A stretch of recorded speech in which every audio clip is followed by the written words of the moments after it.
Hello, everyone, and welcome to Protecting Your Brand and Content Through DAM Governance. Before we officially kick things off, we'll do some quick introductions. My name is Marie. I'm the head of customer success here at MediaValet.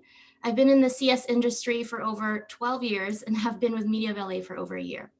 It's been so wonderful getting to know our customers and seeing how truly powerful the DAM can be for our organizations. Awesome. And I'm Carlie, the manager of content strategy at MediaValet. So I've been with MediaValet for over 6 years now. And over that time, I really developed a passion for helping people understand more about digital asset management and really just how to make the most of their rich media content. All right, thanks, Carlie. Let's get things going with a quick overview of what we'll cover today. First, we're going to share what DAM governance is and why it's important. Then we'll break down the pillars of DAM governance and why these pillars are important to include in a plan. And finally, we'll wrap up today's session with steps for a successful implementation and benefits to expect. The idea really here is you'll walk away with some practical considerations of what a governance plan is and how to implement that back into your organization. Perfect. Thanks, Marie. So we've done a lot of work with our customers, to really develop what maturity means for their organization and how they hope to grow. So more often than not, their hopes are really to build their DAM out. So adding more assets, more users, and more use cases. So with this in mind, it's really important to lay that solid foundation from the very beginning. And this is where DAM governance comes in. So the objective of DAM governance is really to align the DAM with your organization and team goals. So this is really to ensure the DAM is always performing to your users' expectations. Consider it as a blueprint for how to interact with the DAM, as well as a guide to stay organized. It really sets in place a means of prevention. So rather than cleaning up a mess after it occurs, you're preventing the mess from occurring in the first place. So there are a few key reasons why DAM governance is really important. The first is that it really helps improve asset discoverability. So without DAM governance in place, it's really anyone's guess what assets are in the DAM, and just as importantly, how to find those assets. Governance ensures that everyone is clear on how the DAM can and should be used, whether they're uploading assets, updating metadata, or just adding a new user. This in turn really improves the ROI and discoverability of your assets. This really also helps free up your users' time for other tasks. DAM governance also ensures that users get a consistent experience. So this isn't to say that every user will get the same experience, but rather that each individual will know what to expect each time that they use the DAM. When you have multiple administrators or a new admin, for example, it's really common to see variance in the way that they tag assets or manage users. Over time, this can lead to, for lack of a better word, a messy DAM. Governance really helps alleviate this by providing clear guidelines for users to follow. Ultimately, what this all leads to is a future-proofed DAM. This is especially important today as we're seeing more and more teams from outside of marketing adopt the DAM. For example, extending usage to faculty or to external partners. As you grow, these small inconsistencies that don't seem like a big deal today become a much bigger problem. Governance ensures that there are policies in place that keep your DAM organized throughout the years, even as you scale your DAM to more users or more use cases. DAM governance also really works best when it's built collaboratively. So it's really best to involve, your various champions and some power users to really ensure that all the needs of users are addressed. Absolutely. And I'd love to highlight as well that governance isn't an isolated project. It's constantly evolving. So periodically, you should be revisiting and auditing the guidelines your organizations have set and making any changes if necessary. Awesome. Some of you may already have a governance plan in place internally for your DAMs, which is awesome. Even if you do already, though, breaking the idea of governance down into 4 pillars may be helpful to make sure you've covered all the considerations for it. And of course, depending on your organization and use case, some pillars may be more relevant to you than others. But as you can see here, the 4 pillars of governance that we'll cover today are users and user groups, assets, metadata, and upload workflow. And we'll go over all these points in more detail, of course. So the first pillar here is users and user groups. When my team talks to our customers about user and group governance, we more often than not are referring to permission and access management, because the way that you can approach this can have a significant effect on asset usage, user experience, and security considerations. So for example, a customer of ours had built out unique user groups with different permission levels because some groups are internal to the university and some groups are external. In this example, the external group was recruiters. Recruiters don't have access to the upload functionality because all they really need is to search and download assets. This exercise of assessing permissions is helpful if you're dealing with dozens of different groups. And now you're asking, well, how do we determine the level of access and permissions a user requires? Because the structures can vary across higher ed, universities, and basically any company really, it's worth sitting down and really thinking about the purpose and outcomes of each custom group and what the permission levels can do to reflect that. So should they be able to upload, download, share? Another higher ed customer of ours rolled out their DAM to champions first, or super users. These champions have library admin permissions that allow them to control what's uploaded to the categories that are specific to their programs and approve assets within the categories. Then they rolled it out to the rest of the users who only have access to view and download. And speaking of setting up user accounts, when you're going through what's needed at a permission level, take some time to think about who is responsible for creating, deleting, and sometimes suspending user accounts themselves. Because, sometimes this is left to the DAM admin to handle, but it can also be the responsibility of the different team leads or champions within each group. It's definitely better to outline this now rather than later. Similarly, who is responsible for training new users? My CS team works with our customers to train any new groups coming in because we know there's always groups evolving and changing. Thanks, Marie. So the next step is assets. For this, what we're really trying to govern is which assets are stored in the DAM.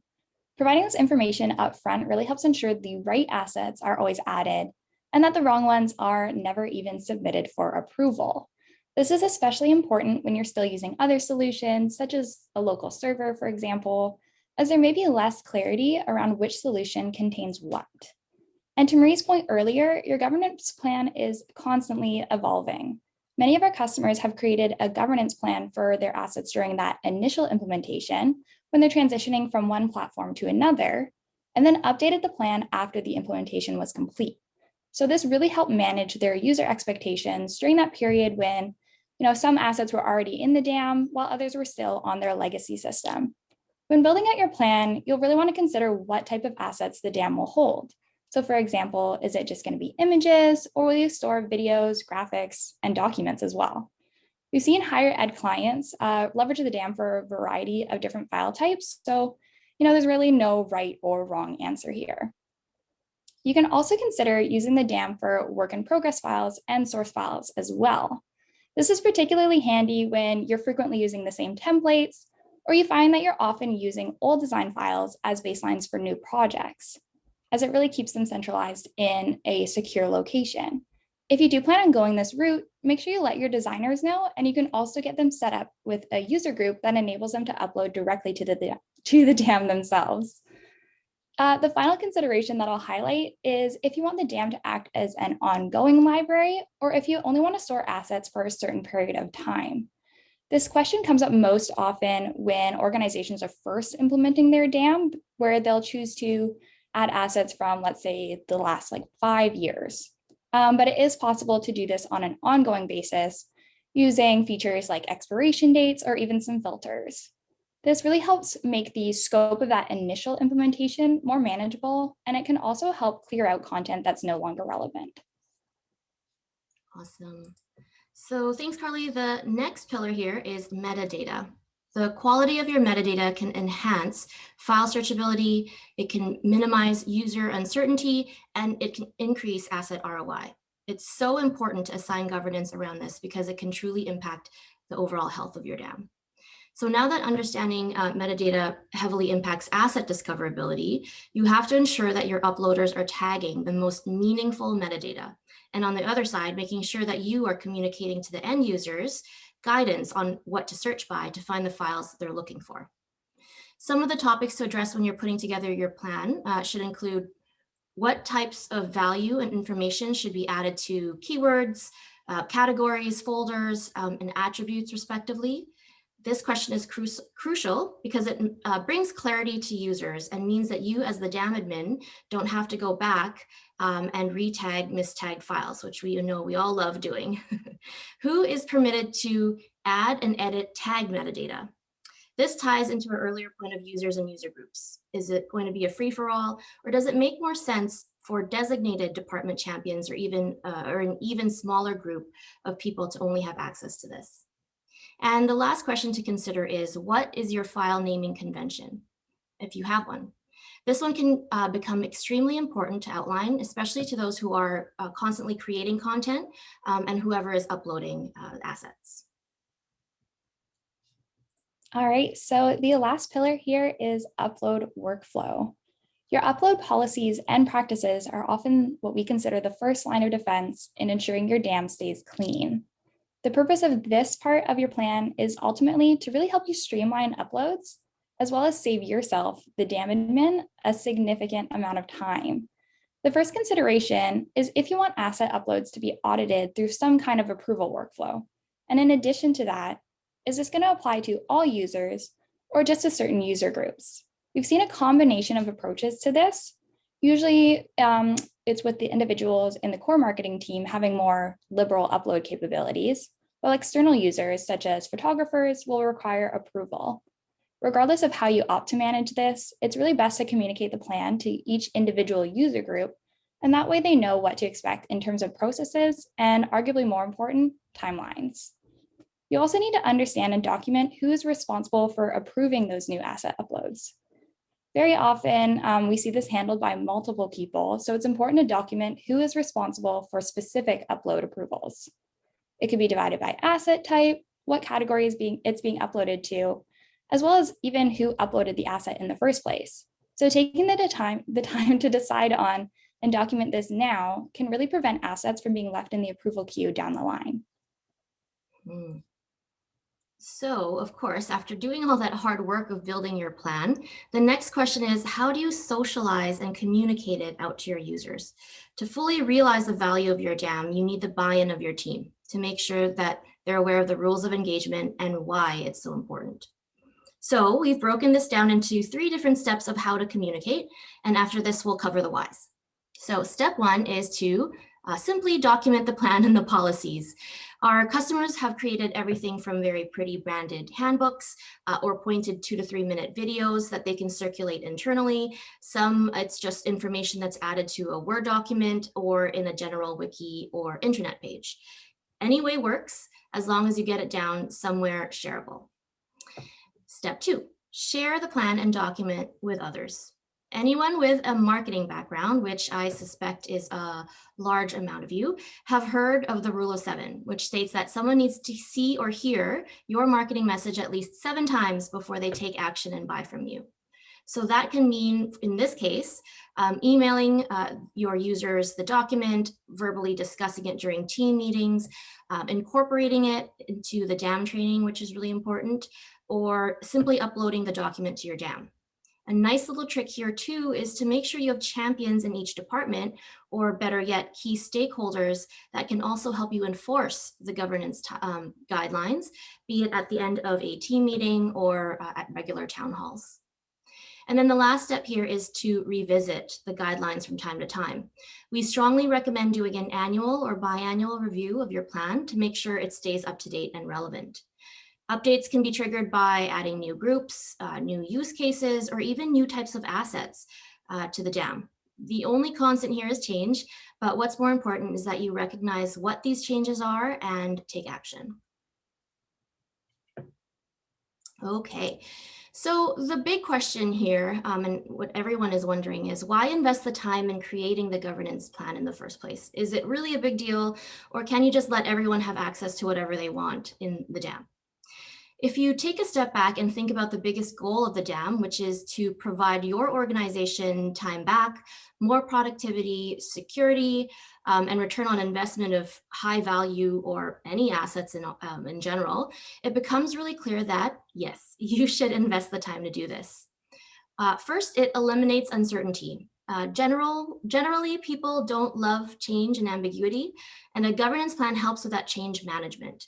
When users are clear on how specifically they can and should use the dam, they're more likely to adopt the system and use it to its fullest capacity, which is any dam admin's goal. Dam governance also helps ensure asset discoverability. A plan is a blueprint, like Carlie said earlier, for your users to understand exactly how to search to find the files that they need.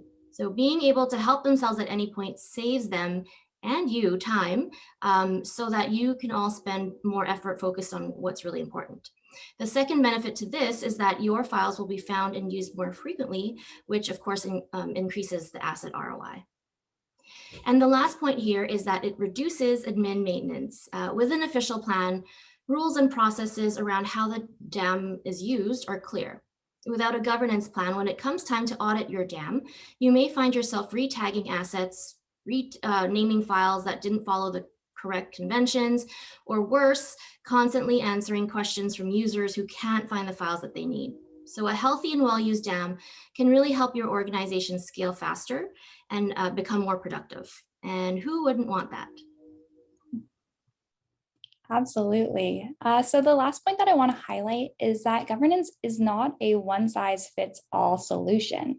Governance plans are going to differ between organizations depending on the company size, the types of assets and users in the dam, the organization's goals, and also their overall use case. So with that in mind, please don't feel like you need to use all the pillars that we've highlighted in your plans or all of the questions that we highlighted.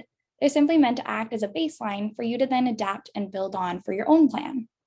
Second to this is that depending on the variety of users in your dam, you may also need to create variations of your quote unquote master governance plan for each individual group. As you can imagine, not all users will be interacting with the dam in the same way, so it can be really beneficial to tailor the governance plan to their specific permissions and use cases. All right, we hope you've enjoyed the presentation and are now feeling, inspired to build your own dam governance plan. If you have any questions, please feel free to reach out to myself or Marie directly, and we'll be happy to help. Thank you so much for joining and enjoy the rest of the day.